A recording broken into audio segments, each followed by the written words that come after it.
Recent figures from the State Department show that far fewer Christian refugees from Syria are being allowed into the U.S. than Muslims. Since the beginning of 2016, 1,103 refugees have been let into the country. More than 95% are Muslim, less than 1% are Christian, even though 10% of Syria's population is Christian. And joining us now with more is the editor of CNSnews.com, Terry Jeffrey. Welcome, Terry. Hey, thanks for having me on. What explains this discrepancy? Well, the U.S. Commission on International Religious Freedom looked into it a few years ago.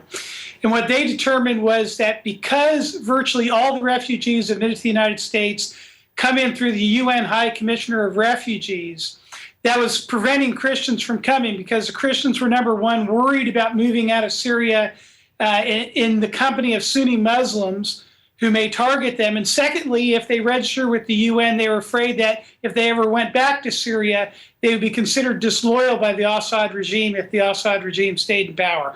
So as long as the UN is the funnel for Christian refugees getting out of Syria into the United States, we're not going to see an influx of Syrian Christians, even though they are in fact being targeted for genocide by the Islamic State in Syria. Yeah, that brings up my next question. Aren't Christians in need of refugee status more than Muslims? Without any question. I mean, the Islamic State is a Sunni Muslim group.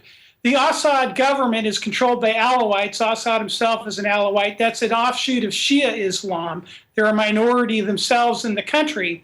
But the Islamic State is targeting, according to even John Kerry, the Secretary of State, Christians in the areas they control for genocide. So it's quite remarkable that we have genocide being perpetrated against Christians in Syria by the Islamic State, and yet we're not functionally allowing Christians from Syria to come to the United States as refugees. Senator Tom Cotton said the underrepresentation is not intentional discrimination. Do you agree?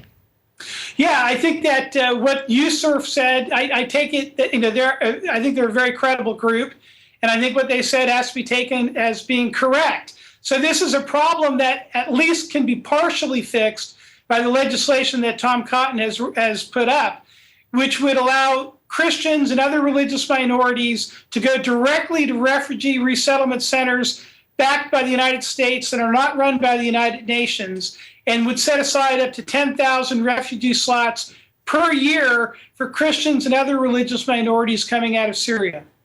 You mentioned Cotton's legislation. What else can be done, Terry, to bring Christians to the U.S.?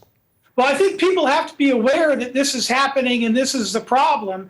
And I think there's a lot of questions that have to be answered here. And U.S. policy has to be cognizant of the fact that it is, in fact, the Islamic State that is targeting Christians. And I think the idea of further destabilizing Syria by trying to remove Assad is a mistake at this point, historically, and that we need to look at policies that practically protect the Christian population there and move Syria back towards a more stable government. And I think we have to recognize that what the Islamic State represents is a long-term problem for people in that region and for the United States. Would you say that Christian refugees would fit in better to American society as opposed to Muslim refugees? Well, I think that, look, I don't think that we should say no Muslim refugees should come to the United States from Syria or Iraq. In fact, there are people who are Muslims in Iraq who helped the United States in our conflict there. So I'm not ready to say that. But I do believe that the United States is a nation that is rooted in Judeo-Christian culture and a Judeo-Christian understanding of natural law. That is our civilization. That is our culture. And I have no doubt that Christian refugees coming out of Syria and Iraq and their generations in the future would fit into American culture. Absolutely. Okay, the editor of CNSnews.com, Terry Jeffrey. Terry, thanks so much for joining us today, and thanks for your insights. Thank you.